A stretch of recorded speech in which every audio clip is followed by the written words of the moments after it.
Senator انوارul حق کاکڑ کو نگران وزیراعظم بنانے پر سوشل میڈیا پر ان کی غیر جانبداری پر تنقید اور آئینی اور قانونی سوالات اٹھ رہے ہیں۔ بلوچستان عوامی پارٹی میں انوارul حق کاکڑ کا ایکٹیو رول ہو، شاہد خٹک ان کو الیکشن کمیشن نے ہی ہٹایا ہے کہ نگران وزیراعظم غیر جانبدار ہو، اور انوارul حق کاکڑ سیاسی جماعت سے ان کا تعلق جو ہے وہ واضح ہے۔ عمران خان کے خلاف ان کا امیج جو ہے وہ منفی پایا جاتا ہے۔ آئین کے آرٹیکل 218 کے تحت الیکشن کمیشن کا کردار غیر جانبدار الیکشن کروانے کا ہے۔ السلام علیکم، نیا دور کے پلیٹ فارم سے میں ہوں منیر باجوہ۔ سینیٹر انوارul حق کاکڑ کو نگران وزیراعظم بنانے پر سوشل میڈیا پر ان کی غیر جانبداری پر تنقید اور آئینی اور قانونی سوالات اٹھ رہے ہیں، جبکہ دوسری جانب تحریک انصاف بھی اس تقرری پر غور و خوض کر رہی ہے اور نگران وزیراعظم کو عہدے سے ہٹانے کے طریقہ کار کے لیے مشاورت بھی کی جا رہی ہے۔ مگر اس سے پہلے مزید بات کریں ہم اس ٹاپک پر، پل ڈاٹ کے احمد بلال محبوب سے جب ہمارا رابطہ ہوا تو انہوں نے کہا کہ ہو سکتا ہے بلوچستان عوامی پارٹی میں انوارul حق کاکڑ کا ایکٹیو رول ہو، مگر سینٹ کی ویب سائٹ پر ان کو آزاد رکن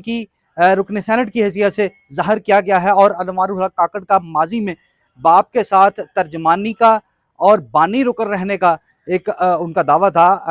احمد بلال محبوب کا۔ اور اگر انہوں نے یہ کہا ہے کہ اگر کوئی شخص کسی سیاسی پارٹی کے ساتھ منسلک ہو اور اسے نگران وزیراعظم بنا دیا جائے تو غیر جانبداری برقرار نہیں رہتی، اور اگر ایسا ہے تو پھر منتخب حکومت کو ہی چلنے دیا جاتا، کیا ضرورت تھی نگران سیٹ اپ لانے کی۔ ان کے مطابق یہ ہے کہ نگران حکومت کی فلسفی یہی تھی کہ صاف اور شفاف الیکشن کروانے کے لیے غیر جانبداری کو برقرار رکھا جائے، اور الیکشن ایکٹ کی دفعہ 230(1)D بھی اسی بات کی متقاضی ہے کہ کوئی بھی نگران حکومت ہو تو اس کو غیر جانبداری کے ساتھ اپنے امور سر انجام دینے کی ضرورت ہوتی ہے، اور اسی بات کا تقاضا کیا جاتا ہے اسی ایکٹ میں۔ اب سوال یہ ہے کہ اگر نگران وزیراعظم کو سیاسی وابستگی ثابت ہو جاتی ہے اس کی،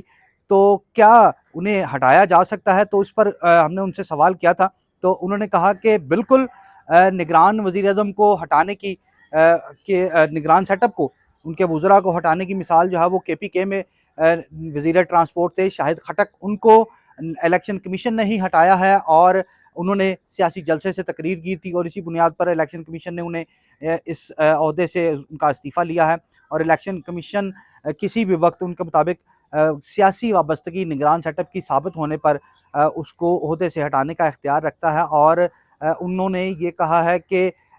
صاف اور شفاف الیکشن کروانے کے لیے آئین کے آرٹیکل 218 پر عمل کو یقینی بنانے کی ضرورت ہے، اور الیکشن کمیشن کی یہ ذمہ داری ہے کہ کسی بھی نگران سیٹ اپ کو اس کو غیر جانبداری برقرار رکھنے کے لیے صاف اور شفاف الیکشن کروانے کے لیے آئین پر عمل درآمد کروائے، جبکہ انہوں نے اس بات پر اتفاق کیا ہے کہ الیکشن کمیشن کو مکمل اختیار ہے کہ وہ نگران وزیراعظم کو ہٹانے کا اختیار رکھتے ہیں۔ اسی کے ساتھ ساتھ اظہر صدیق ایڈوکیٹ نے، ان کے ساتھ بھی ہماری بات ہوئی تو ان کے مطابق وزیراعظم کا سیاسی جماعت سے جو نگران وزیراعظم ہیں ان کا سیاسی جماعت سے تعلق ہے، اور وہ حکومتی اتحاد کا بھی حصہ رہ چکے ہیں، جبکہ نگران حکومت کا پہلا تقاضا یہی ہے کہ نگران وزیراعظم غیر جانبدار ہو، اور انوارul حق کاکڑ سیاسی جماعت سے ان کا تعلق جو ہے وہ واضح ہے، یہ اظہر صدیق کا یہ دعویٰ ہے۔ اور انہوں نے یہ کہا کہ عمران خان کے خلاف ان کا امیج جو ہے وہ منفی پایا جاتا ہے، اور وزیراعظم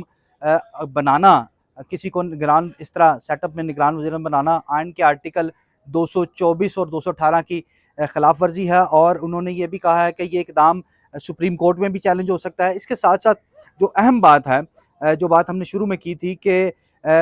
یہ نگران وزیراعظم کو چیلنج کیا جا سکتا ہے یا نہیں، تو عمران خان کے وکیل انتظار حسین پنجوتا کے ساتھ ہماری جب بات ہوئی تو انہوں نے کہا کہ انوارul حق کاکڑ کا تعلق بلوچستان عوامی پارٹی سے ہے، جبکہ نگران حکومت کا بنیادی مقصد غیر جانبدار ہونا ہے اور صاف اور شفاف الیکشن کروانا ہے، مگر نگران وزیراعظم اس وقت پارلیمنٹ میں موجود بھی ہیں اور ان کی پارٹی آئندہ الیکشن میں بھی حصہ لینا چاہ رہی ہے۔ ان کے مطابق اس وقت نگران سیٹ اپ ایک جانبدار سیٹ اپ ہے، اور اس کی مثال ایسے ہی ہے جیسے رات میں سورج کی توقع کی جائے، اور انہوں نے یہ بھی کہا ہے کہ آئین کے آرٹیکل 218 کے تحت الیکشن کمیشن کا کردار غیر جانبدار الیکشن کروانے کا ہے، اور الیکشن کمیشن اس بات کو یقینی بنائے کہ غیر جانبدار الیکشن ہوں اور صاف اور شفاف الیکشن ہوں۔ انہوں نے یہ بھی کہا ہے کہ ایسی سیاسی جماعتیں جو جمہوریت کے نام پر اکٹھا ہوئی تھیں، جن کا نام بھی PDM پاکستان ڈیموکریٹک موومنٹ رکھا گیا تھا، وہ آج پاکستان کو غیر جمہوری بنا کر جا رہی ہیں، اور انہوں نے یہ کہا ہے کہ PTI کو اس نگران وزیر اعظم کی تقریر کو دیکھ رہی ہے اور اس پر غور و خوض بھی کر رہی ہے. مشاورت کرنے کے بعد اس وزیر اعظم کی تقریر کو چیلنج کرنے کا فیصلہ کیا جائے گا. اب دیکھتے ہیں کہ نگران وزیر اعظم کے معاملے پر الیکشن کمیشن اگر یہ حقائق سامنے آتے ہیں تو اس پر از خود کارروائی کرتا ہے یا پھر کوئی سیاسی جماعت اس کو چیلنج کرتی ہے, کوئی سپریم کورٹ میں لے کر جاتی ہے یا الیکشن کمیشن میں لے کر جاتی ہے. یہ کچھ آنے والے دنوں میں اس کے حوالے سے اگر کوئی سیاسی جماعت اس سے متاثر ہوئی تو وہ اس کو چیلنج کر سکتی ہے.